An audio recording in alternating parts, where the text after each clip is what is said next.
Eh bien aujourd'hui, on va aller dans l'évangile de Jean. Je vais vous convier à une pêche miraculeuse. C'est dans le chapitre 21 de l'évangile de Jean. Et nous allons étudier toute cette partie de pêche pour voir ce qu'elle recèle en réalité. Tout d'abord, regardons le texte tel qu'il nous est donné dans les évangiles de Jean. Chapitre 21, versets 1 à 3. Après ces choses, Jésus se manifesta encore aux disciples près de la mer de Tibérias. Et il se manifesta ainsi Simon-Pierre et Thomas, appelés Didyme, et Nathanaël de Cana de Galilée, et les fils de Zébédée, et deux autres de ses disciples étaient ensemble. Simon-Pierre leur dit : Je m'en vais pêcher. Ils lui disent : Nous allons aussi avec toi. Ils sortirent et montèrent dans la nacelle, et cette nuit-là, ils ne prirent rien. Un peu plus loin, au verset 6, c'est Yeshua qui leur dit : Jetez le filet au côté droit de la nacelle, et vous trouverez. Ils le jetèrent, donc ils ne pouvaient plus le tirer à cause de la multitude de poissons. Et encore un peu plus loin, versets 9 et 11, quand ils furent descendus à terre, ils voient là de la braise, du poisson et du pain. Jésus leur dit : Apportez quelques-uns des poissons que vous venez de prendre. Pierre monta et tira le filet à terre, plein de 153 gros poissons, et quoiqu'il y en eût 8 ans, le filet n'avait pas été déchiré. Alors, déjà je vais donner une piste pour comprendre ce qui se dit dans cet évangile. C'est vrai que la parole de Dieu est très riche, qu'on peut interpréter de diverses façons. Comme nous disent nos frères juifs, ils nous disent que chaque parole peut être interprétée de 70 façons différentes. Donc on voit que chacun peut apporter son jugement ou sa clarté, ou la clarté particulière sur les paroles que l'on trouve dans les évangiles. Et donc je vais vous proposer maintenant ici cette définition, cette explication de cette pêche miraculeuse. En fait, l'étude de ces versets, et on va le voir, nous parle de l'évangélisation des nations, et plus particulièrement de l'évangélisation de Éphraïm, les brebis perdues d'Israël. Je vous rappelle ces versets qui est aussi par exemple dans l'évangile de Jean, en Jean 10,16, où il est dit : J'ai encore d'autres brebis qui ne sont pas dans cette bergerie, celles-là, il faut que je les amène. Elles entendront ma voix, et il y aura un seul troupeau, un seul berger. Comme dans Matthieu, il est dit, en Matthieu 10,6, allez plutôt vers les brebis perdues de la maison d'Israël. En fait, il faut se rappeler une chose, et on l'explique beaucoup dans la yeshiva, dans les enseignements de la yeshiva Soukat David, ou encore dans les vidéos que l'on voit. Yeshua, c'est dans son rôle de Mashiach ben Yosef qu'il est venu. Et il est venu pour réunir les 12 tribus d'Israël. Il doit aller chercher d'abord, pour faire cela, les 10 tribus perdues qui sont dans les nations. Les 10 tribus qu'on appelle globalement de nom Éphraïm. Je vous renvoie à la vidéo qui parle d'Éphraïm, le fils prodigue. En fait, il s'agit bien ici d'une pêche miraculeuse, mais pas toujours dans le sens que l'on entend habituellement. D'abord, examinons un petit peu les divers mots que j'avais mis en exergue dans les versets. La mer de Tibériade. Alors c'est quoi la mer de Tibériade ? Si j'ai une carte, là je vous montre la carte, c'est ici. C'est cette mer-là, ici qu'on appelle aussi le Kinéret, la forme d'une harpe, pour ça qu'on appelle le Kinéret. Et c'est la mer de Galilée. Jean, l'apôtre Jean, Yohanan, dans le verset 6, dans le chapitre 6 et le verset 1, dit : Après cela, Jésus s'en alla de l'autre côté de la mer de Galilée, de Tibériade. Donc, mer de Galilée, mer de Tibériade, c'est interchangeable. Alors, quelle est la différence un petit peu entre les deux ? Pourquoi est-ce qu'il est bon de regarder ce que veut dire mer de Tibériade ou mer de Galilée ? Parce que suivant les prophéties dans l'Ancien Testament, dans le Tanakh, la Galilée est associée aux nations, c'est-à-dire les gentils, ce qu'on appelle les gentils, c'est-à-dire les non-juifs, comme par exemple dans ce verset très connu de Ésaïe, dans le chapitre 9, versets 1 et 2, où il est dit : Toutefois, l'obscurité ne sera pas selon que la détresse fut sur la terre, quand au commencement il pesa légèrement sur le pays de Zabulon et le pays de Nephtali. On les a là, on les voit ici, ils sont là-dedans. Et plus tard s'appesantit sur elle, chemin de la mer, au-delà du Jourdain, Galilée des nations. Et ce verset, on le connaît bien parce qu'il est dit « Le peuple qui marchait dans les ténèbres a vu une grande lumière, ceux qui habitaient dans le pays de l'ombre de la mort, la lumière a resplendi sur eux. » Les Galilées des nations, en hébreu c'est Galil ha-Goyim. Et alors, j'avais regardé dans le dictionnaire Strong, vous savez, ce dictionnaire qui permet de retrouver l'étymologie et l'explication de tous les mots de la Bible. C'est un ouvrage très intéressant.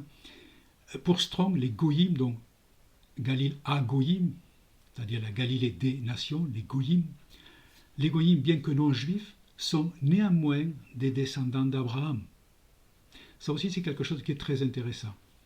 Ça veut dire que pour Strong, il a déjà vu, il a déjà compris que ces Goyim dont on parle dans les Écritures, en fait, sont liés à des descendants d'Abraham, c'est-à-dire qu'ils seraient venus de la branche d'Abraham et qui ne seraient plus juifs.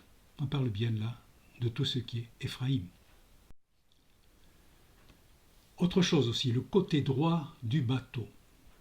Alors le côté droit c'est souvent utilisé dans les Écritures. Ça veut dire beaucoup de choses. En particulier, c'est une place d'honneur. On dirait par exemple, on s'assit à la droite du roi, on s'assit à la droite de Dieu, on était élevé à la droite du roi, donc c'est quelque chose qui est aussi une place d'honneur, le côté droit. Mais ici, ce n'est pas ça qui est évoqué. Il n'y a pas d'honneur particulier à pêcher du côté droit du bateau. Ça veut vraiment dire autre chose. Et là, il faut qu'on regarde ce que nous enseigne la Kabbale, et en particulier tout ce qui touche l'arbre de vie dans la Kabbale, c'est-à-dire ce qu'on appelle le Etz Hachaim. Et là, je vous invite vraiment à voir, à étudier tout cela dans les cours de Soukat David qui s'appelle Initiation à la Kabbale biblique. Vous verrez que c'est extraordinaire tout ce que l'on peut apprendre là-dedans et comment ça peut se raccrocher avec tous les enseignements du Nouveau Testament, les enseignements de la Brit Hadasha. Alors, le côté droit de l'arbre de vie, donc c'est ici l'arbre de vie, c'est ça. Qu'est-ce que c'est que l'arbre de vie? Ce sont 10 sphirotes. C'est-à-dire ces petits ronds que l'on voit, ce sont des sphirotes, c'est appelé sphirotes.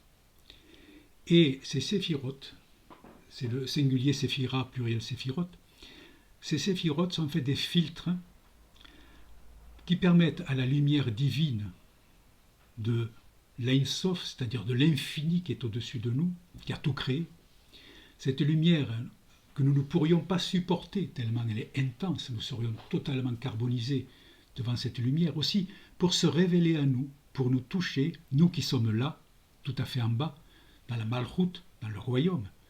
Cette lumière va se diviser, va se passer à travers divers filtres, de façon à ce que nous arrive atténuer.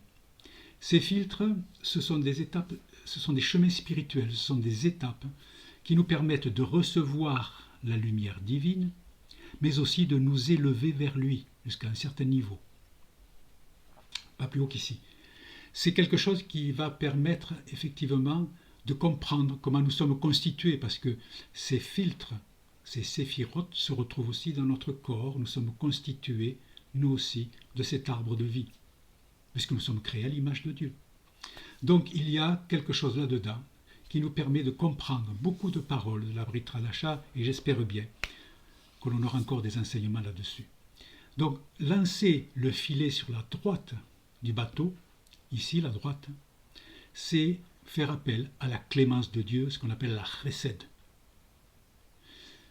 C'est la chesed qui va nous faire venir effectivement dans le filet que Yeshua demande à ses disciples de jeter à la droite du bateau. C'est la grâce divine à Yeshua Mashiach, tout simplement.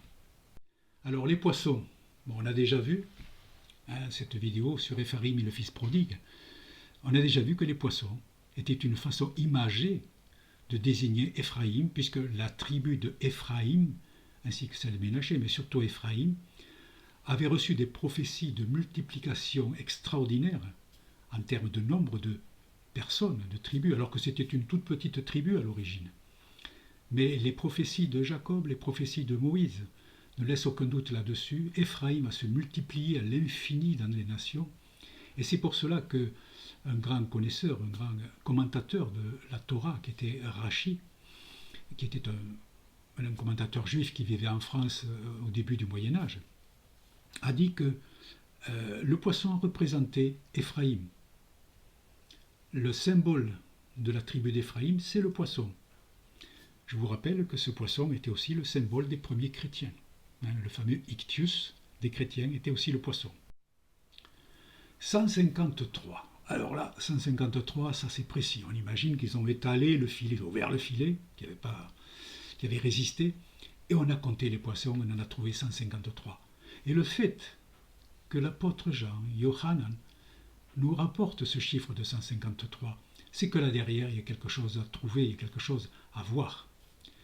Il ne faut pas oublier, ou plutôt, je vous ai déjà parlé de cela, les mots en hébreu représentent non seulement des mots en tant que tels, mais aussi des valeurs numériques, puisque chaque lettre d'un mot hébreu a une valeur numérique. Et en additionnant ces lettres pour un mot donné, on peut établir une connexion avec un autre mot qui a la même valeur numérique, et cela va permettre éventuellement de trouver des correspondances qui permettent de comprendre la parole, de la voir sous un autre regard, et de deviner le sens secret, le sens caché de tel ou tel verset qu'on rencontre dans le Tanakh. Donc on peut rapprocher ces mots entre eux. Ceci s'appelle la guématria, c'est un mot qui à la base est un mot grec, mais peut-être un jour on aura un enseignement là-dessus, le mot guématria existe déjà dans la Torah. Donc on sait que l'Éternel a permis que ce mode de connaissance de sa parole par des formules mathématiques, parfois assez complexes, ça permet de comprendre beaucoup de choses. Et on voit en fait au travers de ça, on comprend au travers de ça que toute la Torah est un livre de mathématiques que l'on peut lire quasiment avec les chiffres de façon à bien comprendre tout ce qui se passe. C'est à étudier. Donc voilà, 153, qu'est-ce que ça nous montre? 153, déjà, ça nous montre trois choses que je vais vous expliquer. La première, c'est que ça fait référence au nom de Betsalel. On voit que Betsalel, dont je vous rappelle, en hébreu, on lit de droite à gauche, donc voilà, on lit dans ce sens-là, et quand on additionne, on obtient le chiffre de 153. Betsalel, ça nous fait penser, ça nous ramène au livre de Exode, dans la Paracha Kitissa, qui va de Exode 31 à 34-35. Et Betsalel, c'est celui qui va construire le Mishkan, le tabernacle. Il a été appelé par l'Éternel lui-même, et d'une façon qui ne laisse aucun doute sur l'importance du rôle, je vais dire, du sacerdoce que Betsalel va exercer pour construire ce Mishkan. Il est dit en Exode 31, 1-5. L'Éternel parla à Moshe en disant: Regarde, j'ai appelé par nom Betsalel, fils d'Uri, fils de Hur, de la tribu de Juda. Bon, là déjà, rien que sur ces noms-là, il y a plein d'enseignements possibles. Et je l'ai rempli de l'Esprit de Dieu, le roi Hakodesh, en sagesse, en intelligence et en connaissance, et pour toutes sortes d'ouvrages, pour faire des inventions, pour travailler en or, en argent et en airain, pour tailler des pierres à enchâsser, pour tailler le bois, pour exécuter toutes sortes d'ouvrages. Donc, déjà ces mots-là, sagesse, intelligence et connaissance, là aussi, je reviens un petit peu en arrière, ça fait référence ici à ces séphirotes-là, sagesse, intelligence, connaissance, qui sont vraiment d'un niveau supérieur. Supérieur. On va voir pourquoi. Et donc on devine que Betsalel, c'est quand même déjà quelqu'un qui, au point de vue spirituel, est lui-même bien au-dessus, mais qui va représenter autre chose, nous allons voir, parce qu'il a reçu ces dons que le prophète Ésaïe va attribuer dans une prophétie au Messie qui doit venir, comme il est dit en Ésaïe 11, 1, 2, et il sortira un rejeton du tronc d'Isaïe, et une branche de ses racines fructifiera. Et l'esprit de l'Éternel, l'esprit de Dieu, reposera sur lui, l'esprit de sagesse, comme Betsalel, d'intelligence, comme Betsalel, l'esprit de conseil et de force, la connaissance, comme Betsalel, l'esprit de connaissance, et la crainte de l'Éternel. Donc on voit que Betsalel est vraiment une image du Mashiach. Or, qu'est-ce qu'il a fait, Betsalel? c'est lui qui a construit le Mishkan de façon extraordinaire. Il savait apprécier les dons que faisaient les Hébreux pour savoir à quoi allaient servir ces dons dans le Mishkan. Le Mishkan, c'est le tabernacle, c'est le temple portatif que les Hébreux avaient dans le désert avant que ce Mishkan arrive en terre promise et qu'ensuite on crée le temple à l'image du Mishkan. D'ailleurs, le Mishkan sera ensuite repris dans le temple de Salomon. On a donc, par cette association à Beth-Salel, l'idée du Messie à annoncer aux nations, parce que ça représente le corps du Messie, aussi le tabernacle, et cela nous appelle aussi à construire l'unité du corps du Messie dans cette image du Mishkan. 153, c'est Beth-Salel, c'est construire le Mishkan, c'est annoncer aux nations, puisqu'on est dans la mer de Galilée, comment construire le Mishkan. Ce qu'il est intéressant de noter aussi, c'est que Beth-Salel veut dire à l'ombre de Dieu, comme il a été annoncé aussi dans Luc 1,35 à Myriam, à Marie, que l'Esprit Saint viendra sur toi et la puissance du Très-Haut te couvrira de son ombre. La création de l'homme aussi a été faite à l'ombre de Dieu. C'est pour ça que Beth-Salel, c'est quand même un point très important. Mais 153, ça veut dire autre chose aussi que Beth-Salel, ça veut dire Apessar, la Pâque. Donc vous voyez, Apessar, ici, toujours le calcul, 153, la Pâque. Alors la Pâque, évidemment, pour nous, dans le christianisme, ça veut dire c'est le sacrifice et la résurrection de Yeshua. Mais il y a aussi autre chose, parce que dans le Sidour, dans le livre de prière des Juifs, il y a une prière qui dit la chose suivante. C'est dans le Moussaf du samedi matin, autrement dit dans la prière supplémentaire, dans le sacrifice supplémentaire du samedi matin, du Shabbat, il est dit « Il nous sauvera et nous délivrera une deuxième fois. Voici, je vous délivrerai à la fin des temps comme la première fois, afin d'être pour vous Dieu. » Donc il faut bien comprendre que cette idée de la Pâque, les 153 de Apessar, est associée à la délivrance finale, à la rédemption, à la venue du Mashiach, à la venue du Mashiach ben David. C'est cela aussi qu'il faut comprendre. Autre point pour le 153, et là on rentre aussi dans une analyse de Gematria, de chiffres, mais sous un autre angle, parce que tout dans la Gematria est utilisé. 153, c'est aussi le nombre de versets de la paracha Noach, Noé, qui se trouve en Genèse entre le chapitre 6, verset 9, et le chapitre 11, verset 32. Et c'est une portion de Torah qu'on va lire durant un Shabbat. Parce qu'au chapitre 11 de cette paracha Noach, c'est l'histoire de la tour de Babel. Comme il est dit dans le chapitre 11, « Et toute la terre avait une seule langue et les mêmes paroles. Et il arriva que lorsqu'ils partirent de l'Orient, ils trouvèrent une plaine dans le pays de Signar, et ils y habitèrent. Ils se dirent l'un à l'autre, « Allons, faisons des briques et cuisons-les au feu. » Et ils avaient la brique pour pierre, ils avaient le bitume pour mortier. Et ils dirent, « Allons, bâtissons-nous une ville et une tour dont le sommet atteigne jusqu'aux cieux, et faisons-nous un nom, de peur que nous soyons dispersés sur la face de toute la terre. »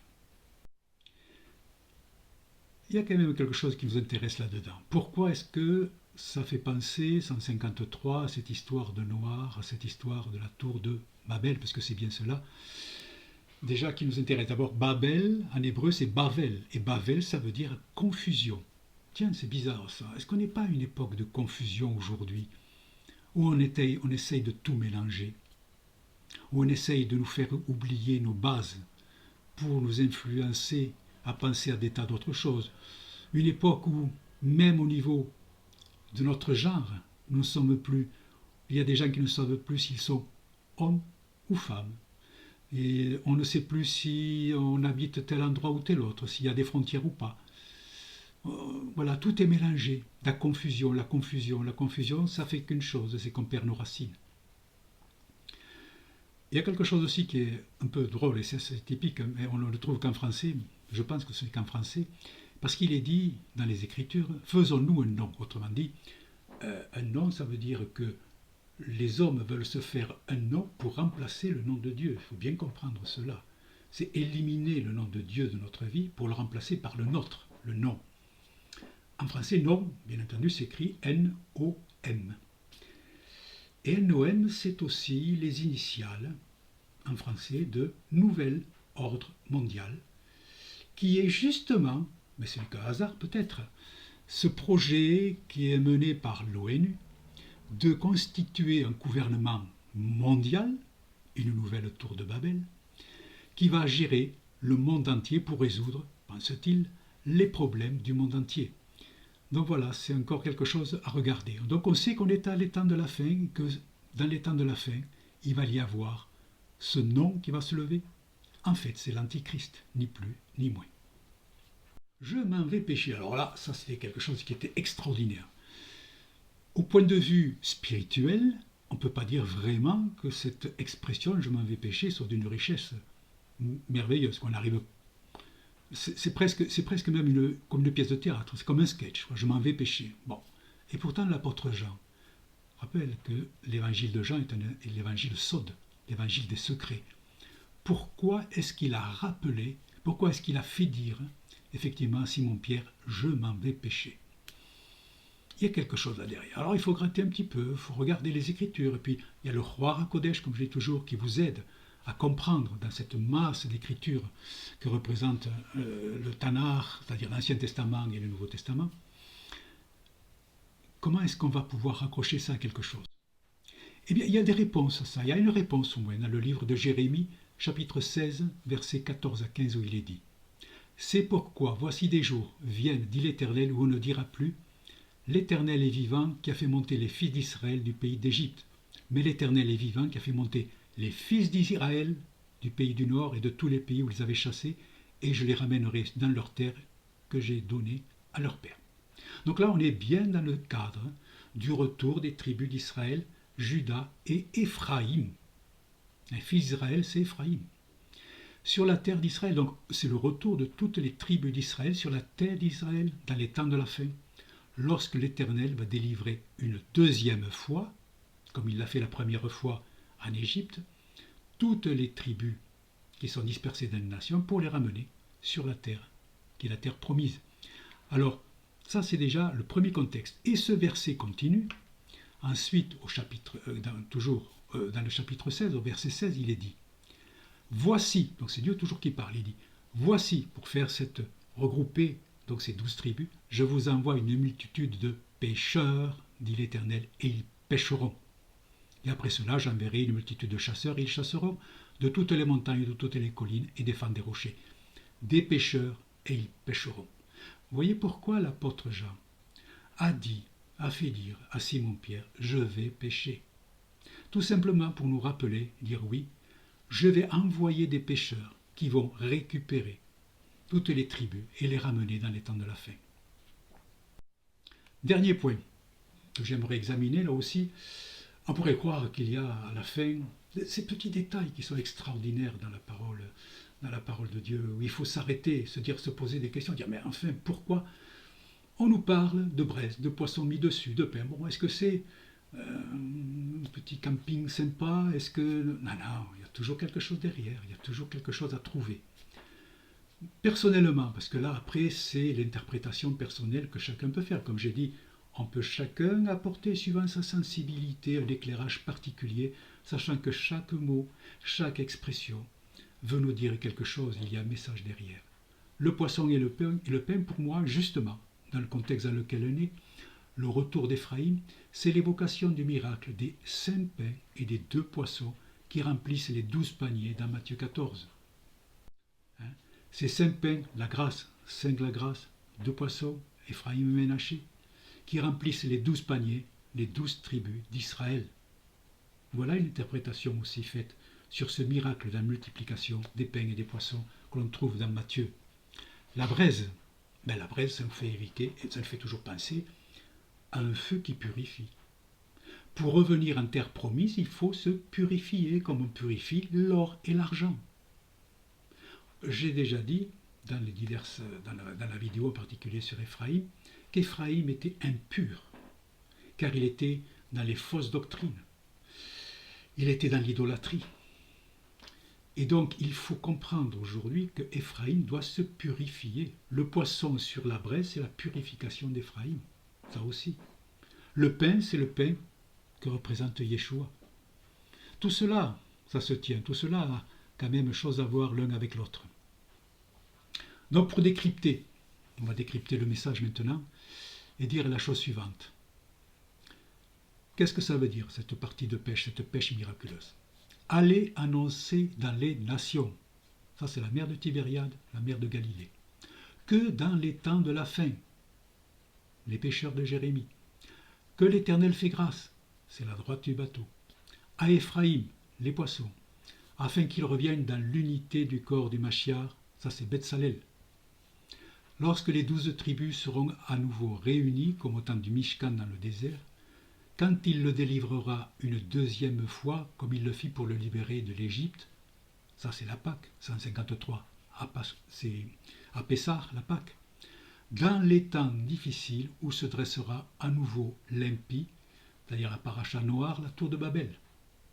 La grâce de l'Éternel purifiera Éphraïm, les braises, les poissons et le pain, pour qu'ils remplissent à nouveau les 12 paniers des tribus d'Israël. Voilà donc une interprétation de cette pêche miraculeuse. J'espère que tout cela vous aura plu, j'espère que vous aurez bien compris. Je vous invite encore vraiment à vous inscrire et aller voir les enseignements du site Soukat David, parce que c'est là que vous trouverez beaucoup de choses qui vont vous nourrir, afin justement de passer les temps difficiles qui nous attendent. Que l'Éternel vous bénisse, qu'il soit toujours avec vous en ces temps compliqués. Oui, vraiment, soyez bénis de l'Éternel. Amen.